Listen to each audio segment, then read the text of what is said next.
when my husband was diagnosed, our children were still, my youngest daughter was in middle school and the other one had just started high school. And so they kind of grew up seeing him sick and me caregiving and taking care of him. But because of that, and even though it was hard for them and hard for us because we tried to shield them as their parents, from as much of it as we could. But I now see a compassion in them that they would not have had otherwise if they had not seen and known what it was like to have a dad who struggled with his health. Hello, friend. Welcome. I'm your host, Carline Cadet Francois from Florida Assisted Living Consulting. We help busy professionals convert buildings into licensed assisted living facilities in group homes, specialized in the state of Florida. We also build communities inside of the Thriving Circle community. We show up every month to add value to you, and so we can help you thrive in all the ways of assisted living and caregiving. We are also the hosts of the usually sell out annual Assisted Living Caregivers Conference. We are planning the 2026 year. Check the link in the description for more information. Today, I am here with an amazing guest, but before we get started, could you please consider to like and subscribe and share this video with someone if you find it valuable. I am here with the amazing Dr. Evelyn Johnson-Taylor. She is an RN, a lifelong caregiver, a nurse, an award-winning author, an advocate for those walking the caregiving journey. I am super excited to have you here, Dr. Evelyn. Could you please introduce yourself and tell us a little bit about you? Thank you, Carline. I'm so happy to be here with you. Let me just say that from the time I was a child, I wanted to be a nurse, which was interesting because there were no nurses in my family. Most of my adults in my family were teachers. My dad was a pastor, but I don't know, I just wanted to be a nurse. So I became a nurse. And when I first started nursing, I would say that I loved it so much that I would do it for no pay if I didn't need the pay. That's just how much I loved it. It was something Wow. that I really, really loved. And I stepped away from nursing after I was married to raise my daughters, to be a stay-at-home with them. And during that time, I felt the Lord calling me to women's ministry. And I always tell people that in terms of, there are so many people who are searching for purpose, what their purpose is. But I find that for the most of us, our purpose is something that we're kind of already doing. We just haven't identified it as purpose, but we're already walking in it. And when I see what I do now as a ministry leader and what I did as a nurse, it's very similar in that I care for people, not so much physically, but I care for them spiritually and emotionally. So I feel like what God had placed in me long ago, and I identified it as desire to be a nurse, it's the same thing that I do now as a women's ministry leader, caring for women and mentoring and just helping them navigate some of the challenging seasons of life that they encounter. And I stepped away from nursing, not knowing that years later I would be pulled back in as a caregiver. And even then, my training as a nurse prepared me for that role as a caregiver. And I used to say to my husband, who I was his caregiver for 10 years before he went to heaven, and I would say to him, God loves you so much that he had you marry a nurse all those years ago because he knew that toward the end or the latter end of your life, you would need a caregiver. So you already have one. How great is our God? Amen. That is so beautiful. That is so beautiful. Like you, I feel like we are in training for who we're supposed to be Mhm. and the people we're supposed to serve. And nothing happens by accident, right? And I know the women that you are serving are lucky to have you. And your husband, who is in heaven, sorry for your loss, because I'm sure you miss him, was lucky Yes. enough to have you in his life, a nurse, a loving, caring person. And the person who actually did what she said she was going to do from Yeah, high yeah. school. I feel that is amazing. Can you tell us a little bit about that journey, choosing the path to become a caregiver and ultimately to help these amazing women that are under your care for the ministries that you're helping them with? My love language is acts of service. So serving others comes fairly easy for me because that's how I show love is acts of service. And when I stepped into the role as a caregiver for my husband, it was easy for me to serve him because that's my love language. But I have to tell you, as a nurse, I was prepared for the physical to help him. I knew how to change dressings. I knew how to administer medications and all of those things.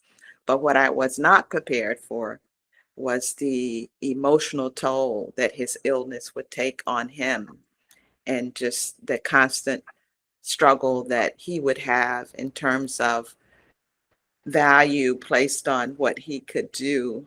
And when he couldn't do it anymore, just that emotional stress and strain that he encountered of not knowing, not feeling valued because he could no longer do the chores and the tasks and the things that he would normally do. So that I was not prepared for.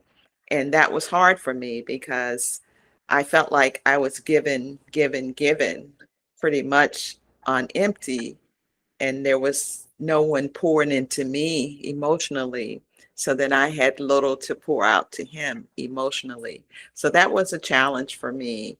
And I know it was exhausting for me. And I'll just say that it was very exhausting. But I do recognize that illness has that does that to people. It makes them when especially for men, because I think men for the most part, they receive their value from what they do and what they're able to give to others. And for him, he was such a giver, and his whole life was about making sure we had what we needed as his family. And when he felt he was no longer to do that from a physical perspective, it was very hard for him. And emotionally, it was hard for him, and emotionally, it was hard for me as well. And that is something that I hear from caregivers all the time, the stress that they're under, the amount of stress that they're under, and the amount of challenges that they go through. And self-care, and we talk about this all the time, that self-care is not selfish. And as caregivers, you really have to be intentional about taking care of yourself, because I always say that if something happens to you, then who's going to take care of the person that you're taking care of? So we have to be intentional about that. And when my husband, when he went home to be with God, passed away, it was almost like for the first time, I thought, okay, if something happens to me, he doesn't need me anymore. Where all along before that, I was saying, I can't get sick. I can't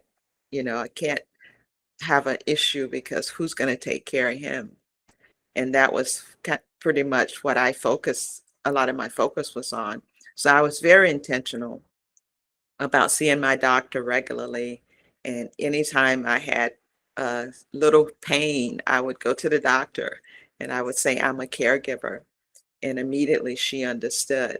And so that's what I tell people, when you're a caregiver, and be intentional about taking care of yourself, and tell your doctor that you're a caregiver, because they know the amount of stress that caregivers are under.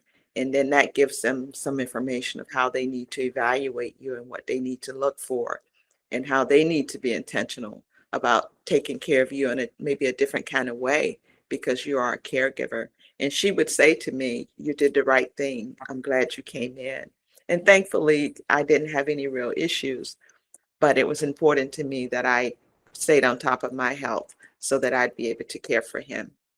That is so beautiful because a lot of our caregivers, there's this stigma that if you care for yourself, you're selfish, you know? We have to erase that from our vocabulary, because we're only as strong as we can only take care of someone if we are healthy. and we need to make ourselves a priority in terms of our health so that we can serve the people who we are serving in any given moment, what even if it's your children or maybe a parent that you're taking care of. In my case, it was my husband. And my husband, he was very intentional about saying to me, go do this, have fun, go do something fun for yourself. And I didn't want to because I felt like, we were in this together. Mm. And if we were in it together, then we needed to be in it together. So I resisted that. But it wasn't because he didn't tell me or kind of push me to do that. It was just that I didn't want to leave him because I felt like, I need to be there to support him. And what happened in the midst of all of that is we were spent so much time together that I didn't know where I started and where he ended. And so our identities kind of became one, Lord. which, the Bible talks about man and his wife being one. But I feel like I lost my identity in that process because for a long time, my whole world was caregiving. And wasn't just something that I did, but it was who I was. And it shaped my days and it shaped my thoughts and my energy and everything around me was about making sure he was taken care of and having what he needed. And that's not something that I would advise for anyone because what happened was when he passed away, then I was left with, I'm not a caregiver anymore. So who am I? I Mm. felt lost. I felt like I didn't know where to go next or even what my purpose was, which was interesting because for years I had worked with women, helping them to discover their purpose and be able to walk in what it was God had called them to do. And then here I was, after all those years of poured into other women, here I sat in a place where I didn't know who I was after he was gone and what would I do next and what would my next chapter look like. Wow. That is deep and inspiring at the same time because I will tell you, I've been a caregiver as a mom. I also had an assisted living where I was a caregiver along with the rest of my team overseeing. And I will tell you, when you're so used to doing something, and it's almost like sometimes your subconscious mind can separate the roles, right? Yeah, as a role of somebody who empowers other women, Mhm. showing them their purpose versus this moment that you're facing emotionally, and your subconscious mind is trying to figure out who you are right now, because we can Mhm. literally separate the two. And it's human to hear that, yet you were telling these amazing women about their purpose and how to discover all of this.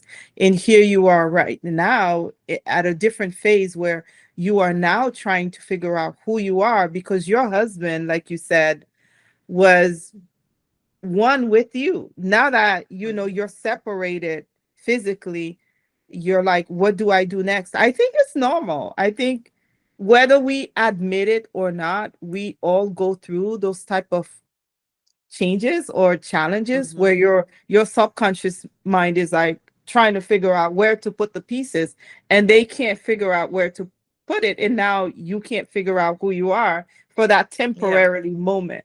I think we've all gone through it. I know for myself, in different phases I've gone through, okay, discovering who I am now, just when I became this person, and now I envision myself being this person.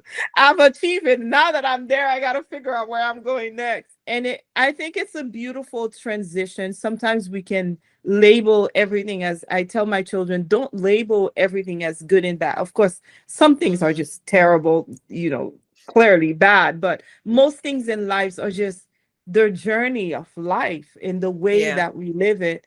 And I love to see how you're able to use your what you've gone through, your journey, to tell people who are caregiving right now what to avoid and how to do it better. This video is brought to you by the Florida Assisted Living and Caregivers Conference. It is an annual conference for all those who want to open an assisted living right here in Florida. We bring you all of the who's that will help you achieve your ALF. We have caregivers, we have people that already have their assisted living up and running, and they are here for resources. We have caregivers caring for mom and dad at home, but lack resources, so they show up for more resources. We have investors that are in the room looking for partnerships because they don't necessarily want to manage, but they are looking for someone to do the day-to-day while they can do the other investments. We also bring to you all of the sub-industries, those providers that help you get your ALF up and running, the providers that will come to your ALF to provide services to your seniors. We bring everyone in the room for the first time. This event normally sells out. Click the link in the description and I will see you in the room. Any other advice for our caregivers, what they can do better? Well, just like you said, what I had to learn is that what I was feeling was normal, and that shift in identity, that it was a part of the healing, and it was okay for me not to have the answers right now, that was okay. And so once I learned that and I was able to understand that I am no longer a caregiver, that's true. And instead of asking who am I, what I changed, I reframed that and I started asking, well, how can I use the strengths that I've gained as a caregiver? How can I use the compassion that I grew and the resilience that I didn't know I had, the strength that I didn't know I had, all that came to surface as a caregiver. So how can I use that now to move forward? And while caregiving was no longer my role, it would take some time, don't get me wrong, because grief is a process.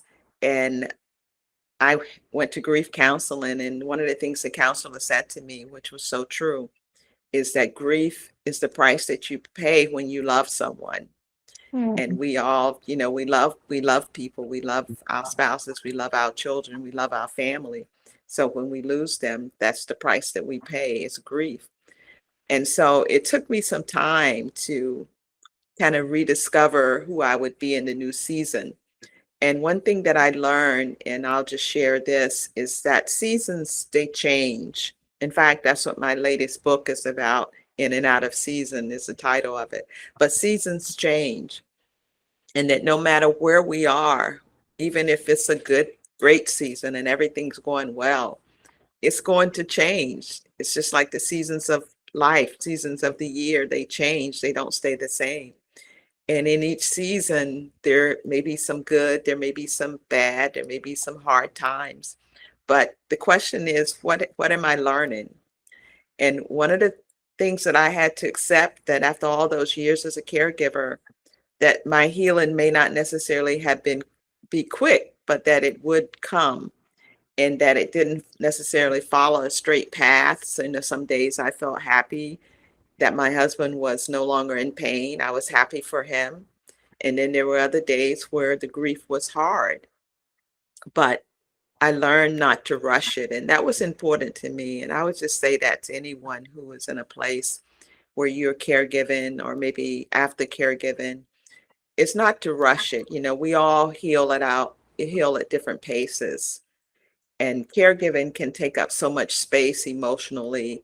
And when it's over, it's like a big empty space that you might feel. But I want just to share with you that little by little, you will start to find the pieces of yourself again. And whether it's something that you enjoy doing, maybe you can go back to that. For me, I love to travel. So I started traveling to different places. And granted, it would have been more fun if my husband had been with me. But the reality was he was no longer in the earth. And I'm sure where he is, he did not want to come back to the earth. So I started traveling and just doing some things that I wanted to do to, find some sense of newness, something different, or what my life would be like on the other side. And I gave myself permission to explore those things. And I think that's would be some advice that I would give, is give yourself permission to explore some new things, and know that you're not being selfish, that you're just remembering who you are, and that God has a plan for you. And I always tell people, and I say to myself, as long as there's breath in my body, I know that there's something else that God has for me. And so I'm still here. My husband is no longer here, but I'm here. So there's something that I have yet to accomplish in the earth. And then another thing I would say too, which I think is so important, and that is to seek out community, that we're not meant to heal in isolation, that when seasons end, sometimes we want to isolate, but healing, we're never meant to heal in silence. So surround yourself with people who understand what it is that you're dealing with, whether it's a support group or your family, church family, but just have people around you who can help you and who will be there to listen to you. And this makes a lot of difference when you are in a community. And healing begins when you realize that you're not alone in the journey. And we're not alone. God is always with us, yes, but He also has positioned people around us who can help us and help us to navigate through some of the seasons and the challenges that we face in life. And so that's what I did. And I would say that to anyone, to just find a community, reframe what you say, what you say, instead of saying, who am I? What did say, reframe it and say, what did I learn? How can I use what I learned to help somebody else?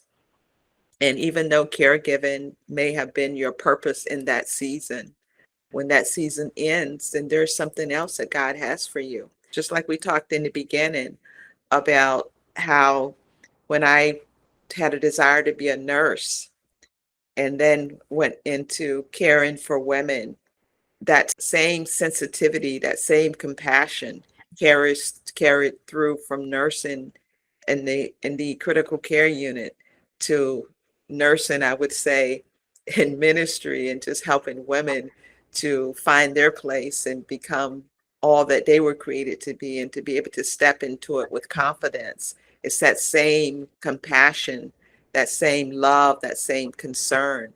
So just like for you, if your caregiving maybe has ended, that those same tools that you use in caregiving, it's a part of you, and it can be used in your new season to do whatever it is that you set out to do. And it's a powerful transformation. And remember that it's only a part of your story. And I know for me, I was a caregiver for 10 years. My husband, he was diagnosed with cancer, stage 4 cancer in 2008, and he went to heaven in 2018. So it was a 10-year journey for me, but it was just a part of my story. It was just a chapter in the book. It was a long chapter, but it was just a chapter. When you look at the whole book of my life, it was just a small amount of time. And so remember that it's just part of your story. It's not your whole story. And your story is still being written. And I like to tell people the best is yet to come. Your latter will be greater. I love that. I love that so much.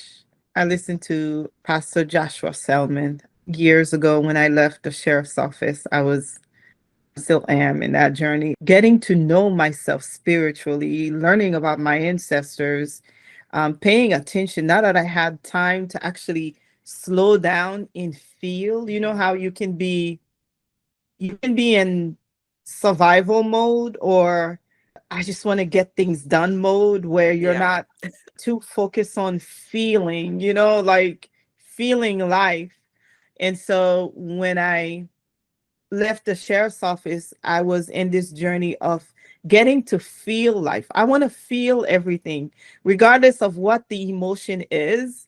I don't want to bury it down like I would normally do. I just want to feel things. And I went on this journey of discovering about who we are, how we're supposed to serve.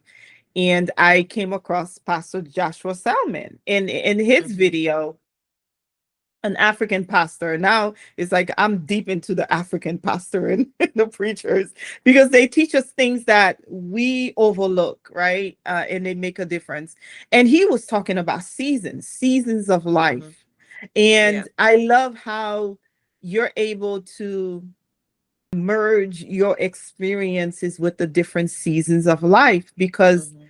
life is a journey, and I feel like we're in training. In Yes. this season we are this person, in another season we are supposed to use that experience to do X, Y, Yes. and Z with it. Yes. And what advice would you have for people who are in the sandwich generation? For example, they have older parents while they're still caring for the little ones. So they have three different seasons. They have Yeah. themselves, they have their parents, and they have the next generation. Any advice for them? And that is a difficult place. In fact, I was talking to someone just recently who brought that up to me. And it is a hard place to be. But again, it doesn't last forever. What can you learn in this season? What can you learn that will help you in the next season when this is over? When my husband was diagnosed, our children were still, my youngest daughter was in middle school and the other one had just started high school. And so they kind of grew up seeing him sick and me caregiving and taking care of him. But because of that, and even though it was hard for them and hard for us because we tried to shield them as their parents, from as much of it as we could. But I now see a compassion in them that they would not have had otherwise if they had not seen and known what it was like to have a dad who struggled with his health. So to be more compassionate for other people. So I always like to remind people that even in those hard seasons, there's something to be learned. There's something that we can glean that will help us in the next season. Even if it's just the strength that you gain and you say, I didn't know it was in me, then in the next season you can use that strength to get through a difficult time. And that's what I believe our lives, as you said, is all about season and transitioning from one place to the next. And when you've gone through something difficult, then it kind of prepares you for the next difficult thing. So look at it as being in a classroom, learning, and what I'm learning is helping me so that I can be better equipped for what's coming in my future. Love that. You also mentioned community. I think sometimes we can underestimate community. Yes. And also, sometimes the community is right there. I feel like people can be so wrapped up in whatever they have going on in life, which is Hmm. all of us, right? Happens to me, happens to you, happens to our friends, happens to all of us. But sometimes, if we don't say, can you help me with X, Y, and Z? They won't know. And sometimes, even for me, because of the way that I grew up, because I didn't grow up in a traditional mom and dad home, I always had this resistance of I don't want to bother anybody, right? Yeah. I don't want to be Yeah. a burden. I think a lot of people have that. And what I did, and I do tell people to do this, is I kept a running list on the refrigerator of what we needed. So when people would call and say, how can I help you? I would know what already know in advance. Because I believe that people, like you said, people will help you if they know how to help you. It's they will call and say, if you need anything, let me know. But sometimes as a caregiver, you're so overwhelmed that you don't really know what you need. You can't really itemize it, what I need. But I kept a running list on the refrigerator, salt for the water treatment system. I need this, whatever, need this done or that done. So when somebody would call and say, if you need anything, let me know, I would say, thank you. This is what I need. And I think it's important that we be proactive in that way, because sometimes people will, people like to bring food. They like to bring food. And my husband, he was a very picky eater. I'm a very picky eater. So food wasn't really something that helped us. It was nice and we're very appreciative, but I'm probably still going to have to cook because it's not going to be what he wants to eat. So it was helpful for me to be able to tell people what we needed. And I think it was helpful for them as well to know that they were actually bringing what you needed. Because doesn't it make you feel good if you know you've been able to meet a need for somebody versus just something, just to say I did it, not knowing if it was something that they really needed. So I think that's helpful if we can have a running list maybe of what we need. So when people call and say, what do you need? We're ready to say right off the bat what we need, and then allow them to be able to serve us in that way and be able to and allow them to do that. Give them permission to serve you, because what you're doing, caregiving, I say, we are the hand and feet of Jesus in the earth. We're caring for those who are most vulnerable among us. And there are other people who desire to come along beside and help you do that, but they just don't know how. My husband, he didn't like for me to bring people into the home to sit with him. He wanted me to be there. But, there came a point where, in 10 years, we had to have a talk about that and say, look, this is not about you. This is about me, and I need the help. And so he understood, and then he was okay with me bringing people in to sit with him while I would go out and do certain things. But yeah, know what you need. Be proactive so that you can tell people what you need. And if you tell them, they will help you. I agree. If you tell them, they will help you, especially if they are in the world. Like, I think it's all of us. Like, we want to help, but we don't want to intrude in people's space. We don't want to push ourselves onto people. And so it helps us when we can say, if you need anything, and here you are with a list. Oh, thank God, Yeah. she already knew what Yes. she wanted. I just can go and get this, and that. Yeah. And ultimately, we all feel good because we're like, we are supposed to be helping each other, and now you allowed me to help you. And it's a blessing Yes. in itself. And so I think it's very powerful. You also mentioned having the conversation with your husband to let him know. Also bringing people in is also helping me. Can you Yeah. elaborate a little bit on that for someone who may be hesitant to have that conversation right now? What are some advice would you have for them? I would say have the conversation, because sometimes, and my husband and I, we actually wrote a book together before he transitioned, and it's See Me, Hear Me, Know Me from the Heart of a Caregiver. And he wrote a Wow. chapter in that book about what it meant to him to have a caregiver. And what I Um, realized from what he wrote is that, because sometimes as a caregiver, we think we know what the person needs, but the needs that they desire are different than what we think we know. And I have to tell you, as a nurse, I knew what he needed, or I thought I did. But when he opened up to me about what he needed, it was really different than what I thought.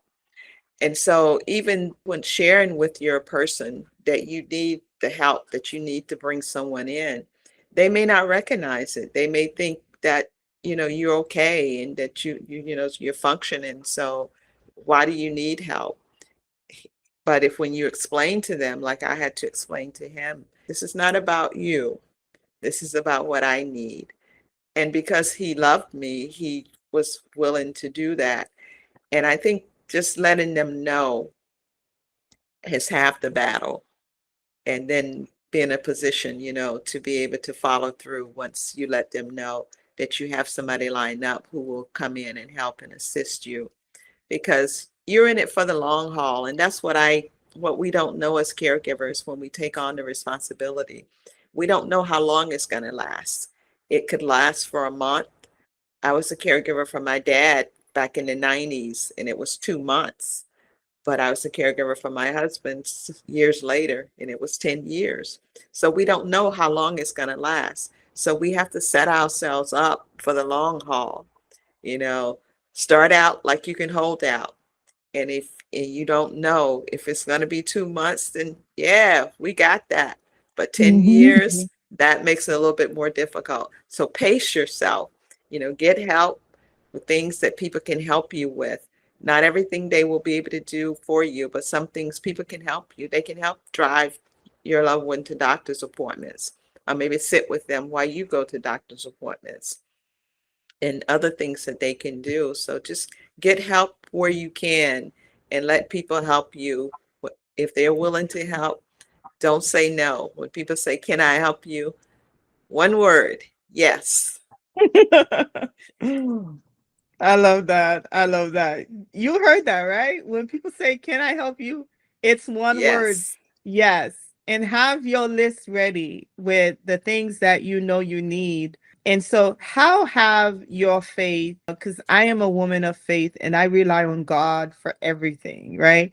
How has your faith play a role into the different journeys that you've been able to step into?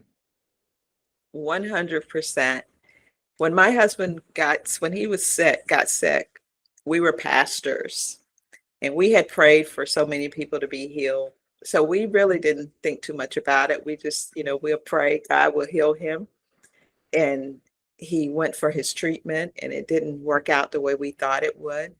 And he ended up in a long struggle, a long journey. But it was our faith that sustained us and my faith that sustained me over those years. And even though I was disappointed that he was not healed completely and restored to his health, I never got angry with God. And I know sometimes people struggle with that, but that was never a question because I knew that if God didn't heal him physically, that he would sustain us, that he would provide for us in that process. And that's exactly what happened. God was faithful throughout those 10 years, and he's yet faithful to me today as a widow, navigating life without my husband. And he's the same God.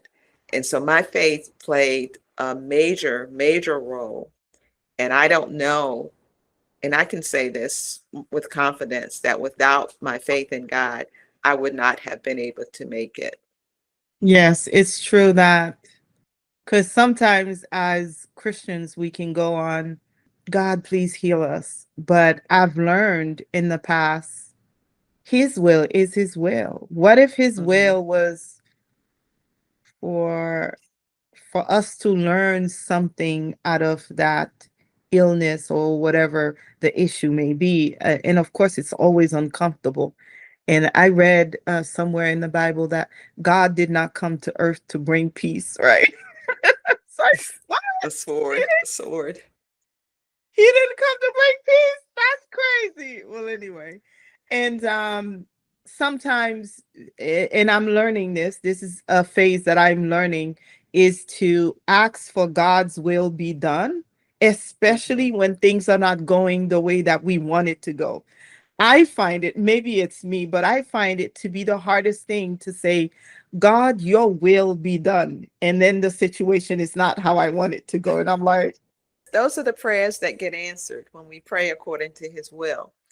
We can expect those prayers to be answered. And it's not easy because we want certain things. We just do. We're human. We want certain things.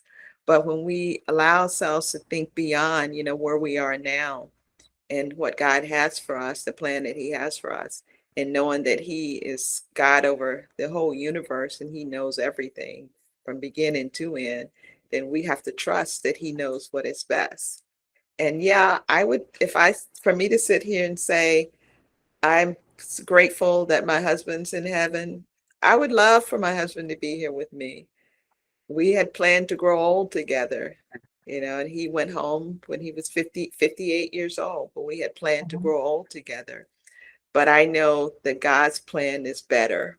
And so I trust God that whatever he does, I have to accept that and know that he has a plan for my life. And the fact that I'm still here confirms that he does. amen. And most people get into situations and they don't, by the time they get to seeking help, So help in caregiving comes in different phases. For example, we have caregivers who may have done the best that they could caring for a loved one at home, but at this point they need to go to an assisted living for Mm-hmm. more help. And so how do operators, the people who manage assisted livings, how can we better empathize for caregivers coming in, bringing their loved one to us?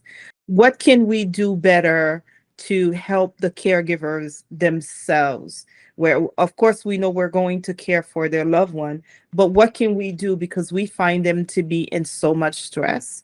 In your Mm-hmm. perspective, if you were to do something like that, what would be of value to you coming from the ALF operator themselves? I would say too, for the those who are in that position, to let the person know that they don't need to feel guilt about having to make this decision, because ultimately it is about the best care for the individual. And if you cannot manage it at home, then it's okay to seek out facilities and, do your research, make sure that you connect with a good facility, one that you feel comfortable that will take care of your loved one. But there's no need to feel guilty or bad about having to make that decision, because ultimately it's about the best care for your loved one. And my husband and I, we had the conversation, at what point we would make that decision. And we decided, at a certain point we would make that decision. And it never came to that, so we didn't have to do that. But I would say have the conversation with your loved one, and just so that they know and and so when the time comes that you're able to do that. And then if the facilitator or the facility can just stress the point that there's no need to feel guilty, there's no need to feel bad, you did what you could, and now it's time for the next level of care. I love that. I've always trained my operators because I help assisted living buildings get the license. That's what I do. Hmm. Like I'm the one doing the paperwork, putting the files that the agency's coming to check, training staff and training my operator. And I always look for ways to tell them how to help the caregiver that is leaving mom and dad with them as well. But it's rewarding to hear coming from you as a lifelong caregivers. What would be the thing that you would want to hear if you were in that situation? And I absolutely love that. And so you're a strong voice in the caregiving space. What would be the legacy that you want perhaps the next generation to, because we can look at caregiving as a lot of work. What would be the legacy you would want to see the next generation perhaps embrace when it comes to caregiving? Well, before my husband died, he and I both, we would go talk to caregiver support groups. And one of the things that we stress is self-care is not selfish, that it's okay to take care of yourself. And so that would be what I would want caregivers to know now and in the future, that it's okay to take care of yourself. It's okay to make sure you get your meals, make sure you get sleep, even if you have to call in help. It's okay to do that. That self-care is very important. And as a matter of fact, without self-care, your cup is empty. You'll have nothing Yes. to pour out. And if you can't pour out, the people who are relying on you, you won't be your best self. And so it's very important to be able to take on that advice and actually put it to work. Don't feel bad about Mhm. it. Just let it be. And in the beginning, you may end up feeling guilty as you're resting and someone else is caring for your loved one. Feel that guilt and just go to sleep in it. Ultimately, your system will get used to, oh, this is what we're doing now. And it becomes the new normal, right? Any Mhm. other advice for our audience? So I would say to caregivers that you are valuable, that you have purpose, you are a unique gift to the person that you're caring for.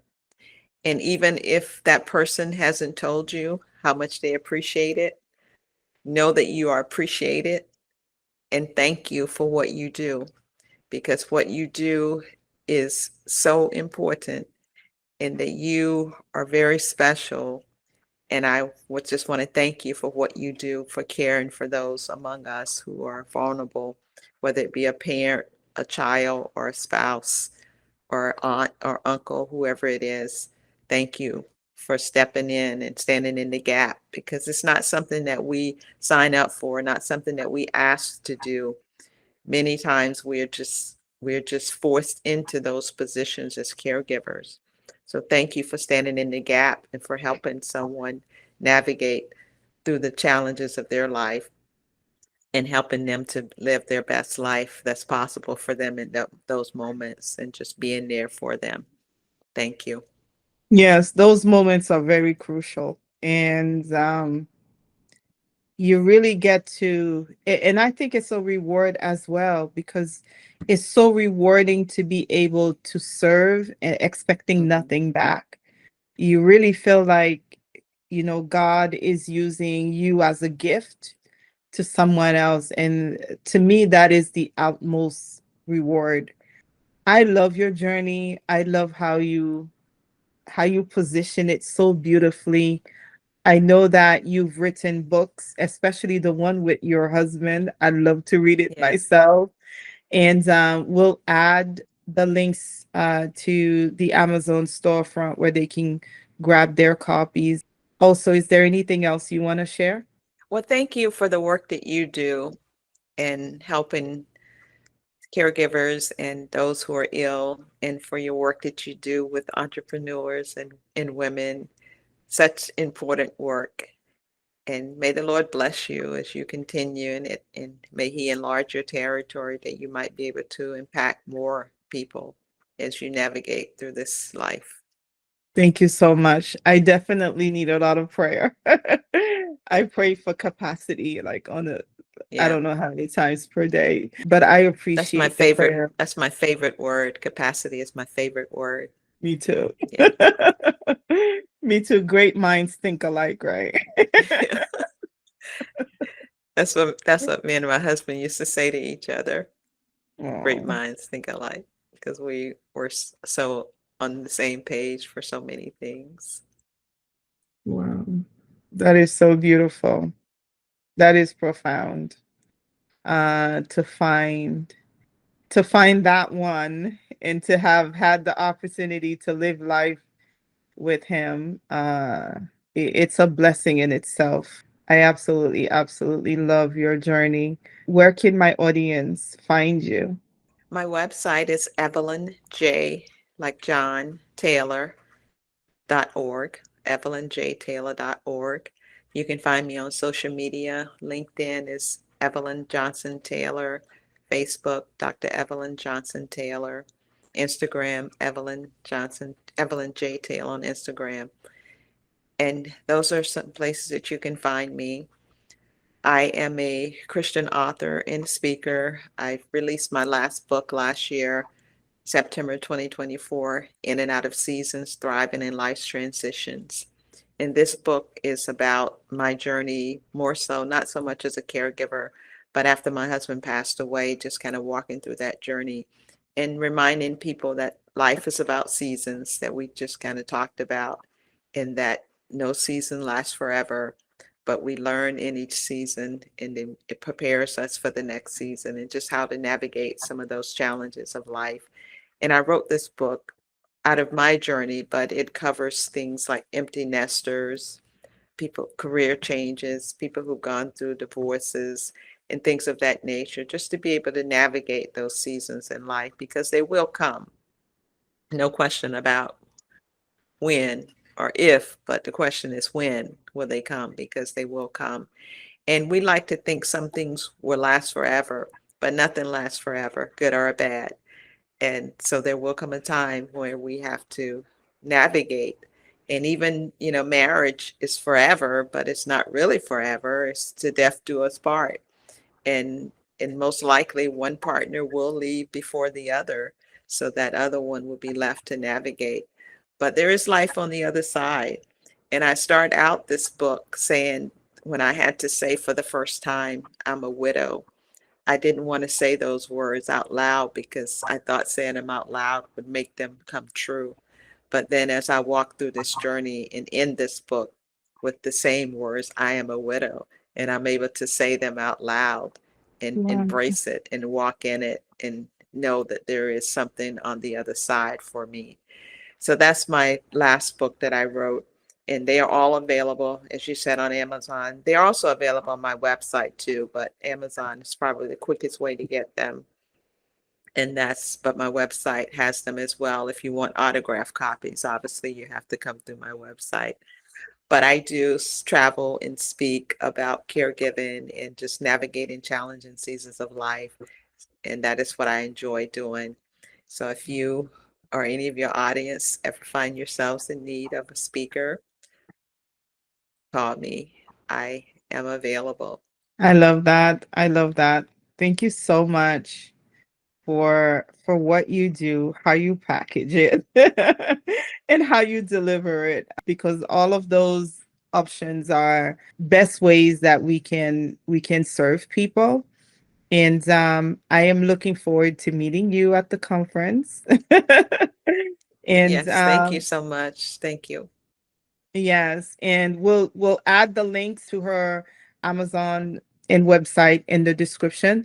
Take a look at what she has going on, and if you find any value from this video, which I myself always end up learning a lot, reach out to Dr. Evelyn. Let her know what was the biggest takeaway that you had, and if you have any questions for her. Until next time, please consider to like, subscribe, and don't forget to register for the Assisted Living Caregivers Conference 2026. We've already been selling so many tickets, and we're looking forward to seeing you. Until next time, I'm your host, Carline Cadet Francois. See you in the next one. This video is brought to you by the Florida Assisted Living and Caregivers Conference. It is an annual conference for all those who want to open an assisted living right here in Florida. We bring you all of the who's that will help you achieve your ALF.